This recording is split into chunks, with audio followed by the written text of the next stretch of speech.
leciono os cursos de Engenharia Informática, principalmente, e, portanto, trabalho na área do 3D. E, portanto, é nesse âmbito que se insere a minha apresentação, que é a utilização do Blender como apoio ao ensino da animação tridimensional. Portanto, eu sou docente na Universidade da Beira Interior, onde temos uma cadeira a nível de mestrado específica de animação e realidade virtual, onde utilizamos o Blender no apoio às aulas, já vou explicar um bocadinho mais. Também já colaborei um ano letivo com a licenciatura de Design de Jogos do Instituto Politécnico de Bragança, também tem uma cadeira de animação 3D, que também foi lecionada com o uso do Blender como ferramenta de trabalho para o desenvolvimento dos trabalhos da cadeira e da aprendizagem, quer da parte de modelação, porque na parte da animação, normalmente, o que se tem feito lá na Universidade da Beira Interior é desenvolver capacidades de modelação, ou seja, dar alguns conhecimentos aos alunos para modelar também, e depois, através daquilo que modelam, podem animar e desenvolver a parte da animação também. E porquê o Blender? Pronto, o Blender, porque tem algumas vantagens e então permite-nos integrar logo a parte tudo num só, ou seja, é gratuito, está disponível para qualquer plataforma. Foi isso uma das razões que, em 2005, quando fizemos uma reforma da licenciatura em Engenharia Informática, houve possibilidade de introduzir novas cadeiras e esta da animação surgiu.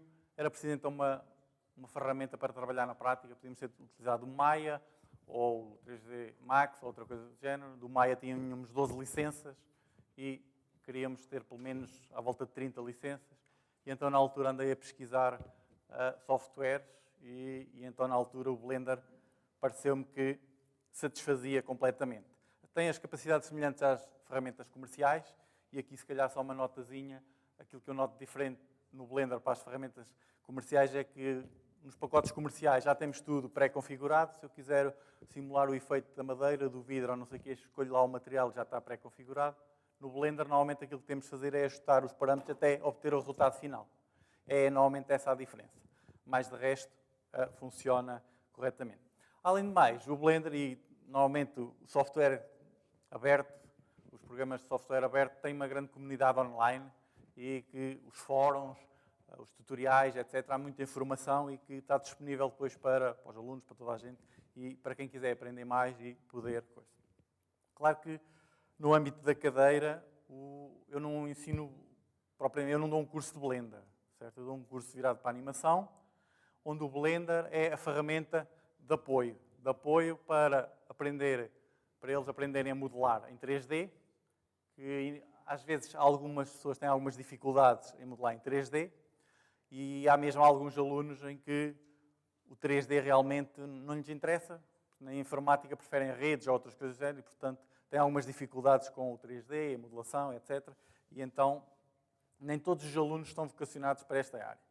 Mas, portanto, aquilo que se pretende na cadeira de animação é eles aprenderem a modelar objetos tridimensionais, criarem eles próprios, e depois então animar também, perceberem as principais técnicas de animação, aplicar algumas delas, e obviamente aquilo que fazemos durante o semestre é aprender alguma coisa e eles desenvolverem algumas competências nessa área, utilizando o Blender, para produzir alguns resultados que eles possam visualizar no final do semestre e assim tornar a cadeira mais atrativa nesse sentido. Para além disso, o Blender é utilizado depois como uma ferramenta para realizar um projeto prático que normalmente é um filmezinho de animação curto, de 1, 2 minutos, depende depois do esforço que eles têm, coisa, mas no mínimo eu sugiro que tenham de ter pelo menos 1 minuto de animação, a história que eles têm de produzir. Portanto, o Blender, então, é utilizado nesta coisa. Claro que o Blender tem a possibilidade de criar tudo, desde a modelação, a animação, até montar o filme, ter o som e tudo. Pode ser feito tudo no Blender. Isso também é uma grande vantagem, certo? Para os alunos. Portanto, eles não precisam de sair da ferramenta. Com a mesma ferramenta, podem desenvolver o projeto do princípio até ao final. Só alguns exemplozinhos do que é que normalmente fazemos. Por exemplo, na parte da modelação, aquilo que são feitas são explicadas as principais técnicas de modelação, a extrusão, que facilmente pegamos num objeto, uma face, e começamos a esticar e, portanto, a construir o objeto. algumas técnicas de subdivisão, em que permite, por exemplo, temos ali daquele lado o cubo, a partir do cubo com a subdivisão posso gerar uma esfera com mais ou menos subdivisão, posso gerar uma esfera mais suave ou menos suave, ou a criação de superfícies de revolução, por exemplo, está ali, não sei se vê muito bem, aquele copo que basicamente é criado com base neste perfil na linha, com meia dúzia de pontos, eu depois consigo gerar uma superfície de revolução e, portanto, eles aprendem a fazer e a modelar objetos em 4 ou 5 minutos, eles geram um objetozinho, não sei. E, portanto, basicamente, eles têm as principais técnicas de modelação. Claro que, como eu já disse e referi, não dou um curso de Blender, portanto, nem todos os aspectos são os principais aspectos e depois eles, durante o projeto, alguns deles vão ter necessidade de aprofundar e aí vão desenvolver outras competências, vão fazer tutoriais, estão disponíveis na net, ou ver alguns vídeos e ver como é que podem melhorar ou fazer coisas específicas. No âmbito da animação, normalmente, pronto, a animação mais simples, com base em keyframes, temos o objeto na frame 1, na frame 10, na frame 100, e depois automaticamente é feita a interpolação e, portanto, gera-se a animação e, portanto, eles começam logo a fazer uma animação rapidamente. Ou então, coisas então já mais avançadas, como vimos já há bocado, não com aquele nível de detalhe que há bocado foi apresentado no ringue, mas gerar um esqueleto e formar a malha com base nesse esqueleto. Ou fazer animações com base numa curva, num caminho, em que eu ponho, por exemplo, posso fazer uma animação simplesmente com a câmara, em que a minha câmara é que anda pelo cenário, eu posso pôr os objetos a seguir um caminho e, portanto, faço a animação com base também num trajeto, num caminho.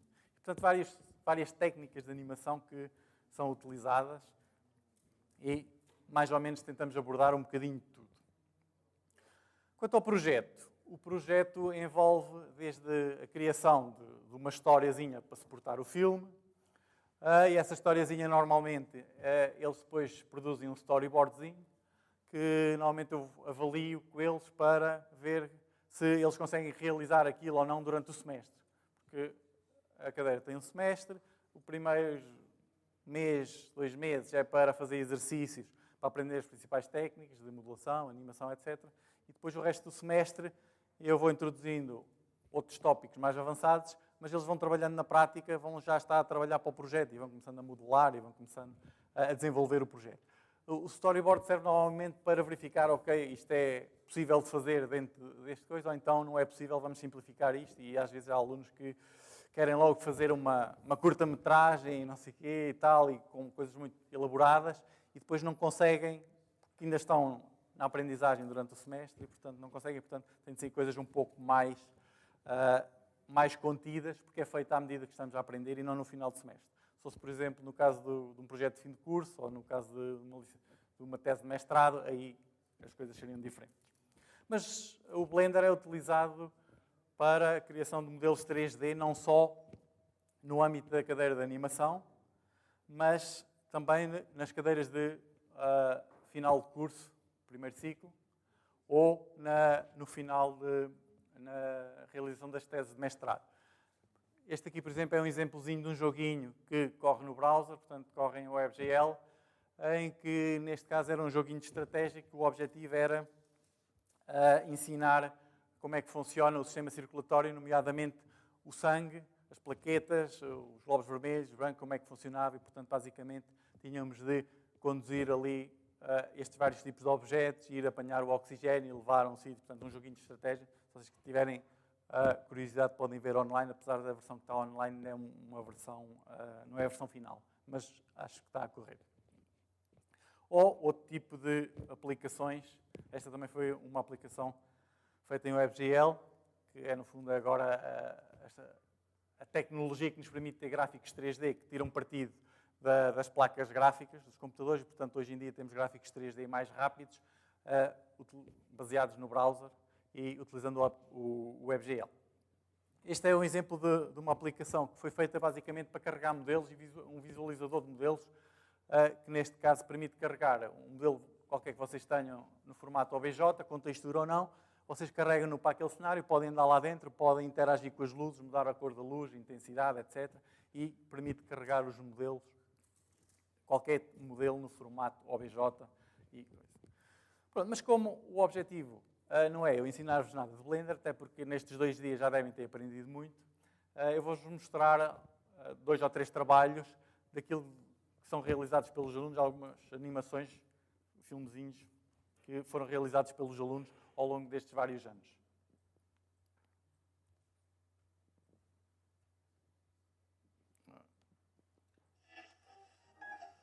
Pronto, este foi de 2009. Talvez se baixarem a luz, talvez seja um pouco melhor. Tá. Não está a aparecer, para não? Então, espera aí, que está aqui qualquer coisa. Ups, agora já passou.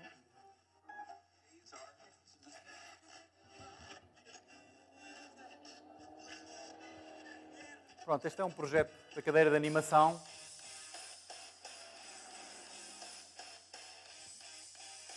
Tem ali um logo do software que eu tive de o converter para meter dentro da apresentação. Portanto, isto é feito por alunos durante o semestre.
Depois há alguns que são com mais humor, outros com menos humor, outros mais animados, outros menos animados.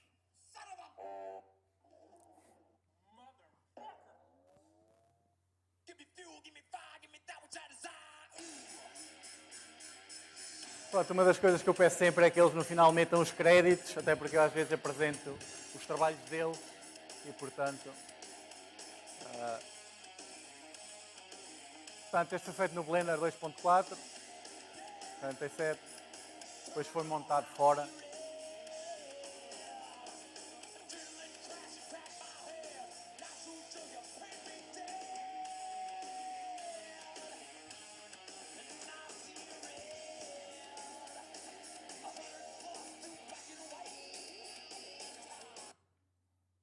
Pronto, este é outro exemplo. Este videozinho, por exemplo, em 2010 concorreu a um festival de animação em Espanha e na categoria de amadores, portanto para alunos e coisas, ganhou o primeiro prémio. Foi feito por uma aluna e é muito simples.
E, para terminar, mais um. Este agora já foi dos alunos do curso do Politécnico de Bragança, Design de Jogos Digitais.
Pronto.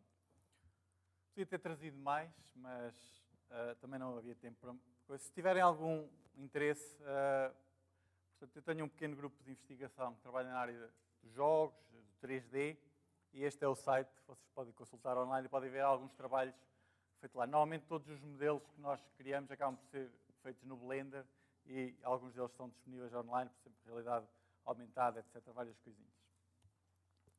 Obrigado, espero que tenham gostado e espero que tenha valido a pena ficar até ao fim. Só agora, enquanto correm as perguntas, eu aproveito porque vai haver um evento agora na UBI, não na próxima semana, mas não agora esta semana, mas para a próxima, ligado a esta área, aos jogos, e portanto, se alguém estiver interessado em participar, até porque a participação é gratuita, e portanto, tem a ver com os jogos e com modelação, etc.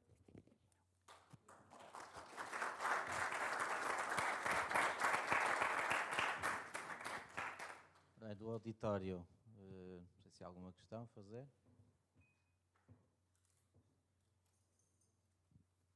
Está tudo à espera da entrega dos prémios. Bem, eu se calhar fazia uma então, uma ou duas só, para não atrasar mais a entrega dos prémios. Eu sendo docente também de superior, também lidando com as tecnologias, tinha uma questão que deve ser um déjà vu, mas gostava de ouvir. Uma primeira, portanto, em relação à aceitação do Blender por parte dos alunos, não sei se há a mesma experiência, alguns se queixam que o Blender não estando implementado no mercado, faz sentido ou não utilizá-lo em contexto de aula. E a segunda questão tinha a ver com o curso de engenharia, se há algum aluno que procura um designer ou artista para a parte conceptual, a parte visual. Obrigado. Sim, obrigado. Na primeira questão é assim, realmente o Blender, e nestes vários anos que tenho dado aulas, a primeira é como dizia Fernando Pessoa, em relação à Coca-Cola, primeiro estranha-se, depois entranha-se. A primeira semana, a segunda semana, os alunos ficam ali de pé atrás porque é muitos comandos, é muitas janelas, é muitas coisas. Mas depois, se conseguirem vencer essa coisa, e com a ajuda das aulas, não sei o quê, a maior parte dos alunos passa a gostar do Blender e começa a trabalhar do Blender. Claro que também há lá outros alunos que não querem nada, não têm nada 3D e coisas, não gostam destas áreas, então estão lá forçados, no fundo, a fazer a cadeira. Agora já nem tanto, porque as cadeiras de mestrado passaram a ser opcionais e, portanto, eles já não... Mas quando era obrigatório, havia alguns alunos que gostavam era da rede e outras coisas e o 3D não lhes dizia nada. Eles iam lá e faziam um trabalhinho, faziam aquilo, mas um bocado forçado. Mas o que eu acho do Blender é que, ao princípio, demora um bocadinho a aprender. Os alunos custam um bocadinho a entrar, mas depois de entrarem já não querem outra coisa, porque realmente têm a facilidade de... Há muita informação na net, há scripts para tudo e mais alguma coisa. Se eles quiserem, podem programar scripts, porque eles são programadores, podem desenvolver scripts para fazer tarefas específicas e, portanto, depois de entrar a coisa. Mas realmente, ao início, há uma pequena dificuldade ali, aquelas 2 primeiras semanas em que eles começam a ver tantos botões, tanta coisa, e alguns começam a desanimar, que se calhar não é coisa, é melhor o 3D Max ou o Maya ou não sei o quê, porque não tem tanta informação logo ali na interface e, portanto, é mais coisa. Quanto à segunda questão dos designers, de facto, no âmbito da cadeira dos trabalhos dos projetos da cadeira não, mas no âmbito dos projetos finais de curso ou projetos extracurriculares, por exemplo, a nível dos jogos, temos participado já nos últimos 2 anos no Imagine Cup, que é uma competição da Microsoft a nível mundial, tem uma categoria de software design, tem uma categoria de jogos. E há 2 anos atrás, houve lá uns alunos desafiaram-me se não podíamos participar. Vamos participar. Criámos uma equipa só de informáticos. Ficámos nos 50 primeiros a nível mundial ainda. Não conseguimos chegar às finais. E eles depois, no ano a seguir, o ano passado, quiseram participar outra vez. E aí eu disse, se quiserem chegar mais longe, têm de juntar um designer. Se não tivermos a parte da arte, certo? Se não houver alguém a ajudar na parte da arte, a gente não vai lá. O ano passado, eles juntaram um designer, acabaram até por ser 2, primeiro veio um, depois veio outro. E o ano passado eles chegaram nos 10 finalistas, tivemos em Sydney com um jogo, já com a parte do design. A experiência que temos lá dos designers é que, lá na UBI também há o curso de design, é que às vezes tem alguma dificuldade em cumprir prazos. E o pessoal da engenharia há metas, há prazos, e os designers às vezes temos tido alguma coisa. Mas é fundamental para obter um resultado, um produto final de qualidade, isso sem dúvida. Obrigado. Não havendo mais questões, deixava então a organização o painel seguinte ou a entrega dos... Obrigado.